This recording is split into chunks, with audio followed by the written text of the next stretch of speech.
మన ఇండియాలో ఒక్క రైల్వే మార్గం కూడా లేని రాష్ట్రం ఒకటి ఉంది, అదే మేఘాలయ. ఇక్కడ ఎందుకు రైల్వే మార్గాలు లేవో వీడియో చివరిలో చెప్తా, అప్పటిదాకా వీడియో చూడు. మేఘాలయ రాష్ట్రంలో సంవత్సరానికి సుమారుగా 11,871 మిల్లీమీటర్ల వర్షపాతం నమోదవుతుంది. అలాగే ఈ రాష్ట్రంలో లివింగ్ రూట్ బ్రిడ్జెస్ ఎక్కువగా ఉంటాయి. వీటిని రబ్బర్ చెట్ల వేర్లకు శిక్షణ ఇచ్చి బ్రిడ్జ్లా తయారు చేస్తారు.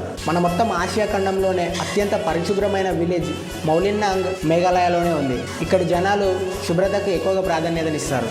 సాధారణంగా అమ్మాయిలకు మ్యారేజ్ తర్వాత భర్త ఇంటి పేరును సర్నేమ్గా యాడ్ చేస్తారు. బట్ ఇక్కడ ఏంటంటే రివర్స్, తల్లిగారి ఇంటి పేరునే సర్నేమ్గా వాడతారు. దీన్నే మాతృసత్వ సమాజం అంటారు.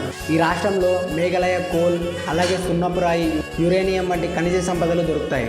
అండ్ ఇక్కడ ఎందుకు రైల్వే మార్గాలు లేవు అంటే మేఘాలయ చాలా కొండలు లోయలతో కూడుకొని ఉంటుంది. అలాగే అధిక వర్షపాతం నమోదయ్యే ప్రాంతం కాబట్టి ఇక్కడ రైల్వే ట్రాక్లు వేయాలంటే చాలా ఖర్చుతో కూడుకున్న పని. రైల్వే మార్గాలు నిర్మించడం వల్ల పర్యావరణానికి హాని కలుగుతుందని ఇక్కడ ప్రజలు నమ్ముతారు. దాంతో ఇక్కడ రైల్వే మార్గాలను వేయనీయలేదు.